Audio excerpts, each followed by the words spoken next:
প্রতিক্রে তুমি যে একবার সুবহানাল্লাহ পড়েছ, আমার তেলাওয়াত শুনে তোমার সুবহানাল্লাহ কাম আমাকে দিয়ে দাও, এর বিনিময়ে আমার 500 বার কোরআন খতম তুমি নিয়ে যাও। কেন এই কবরে যতই কোরআন খতম করি না কেন, কিয়ামত পর্যন্ত কোরআন খতম করলে সরিষার দানা পরিমাণ নেকি হবে না? কেন রে? আমি দুনিয়া থেকে কবরের জগতে চলে আস। প্রতিক্রে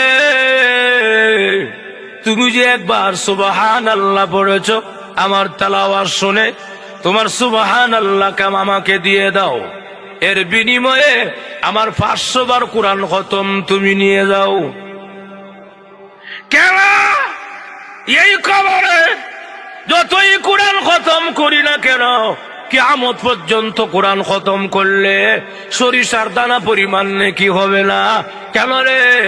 আমি দুনিয়া থেকে কবরের জগতে চলে আসছি, রুহুটা আমার নাই। এই জন্য অনেক আল্লাহওয়ালারা গিয়ে কবরে তেলাওয়াত করে, কবরে নামাজ পড়ে, জিকির করে, কিন্তু সওয়াব নাই। কি নাই?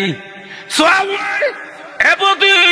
আমি যদি 500 বার নয় কিয়ামত পর্যন্ত কোরআন খতম করিলে আমার আমল নামায় বিন্দু পরিমাণ নেকি হবে না।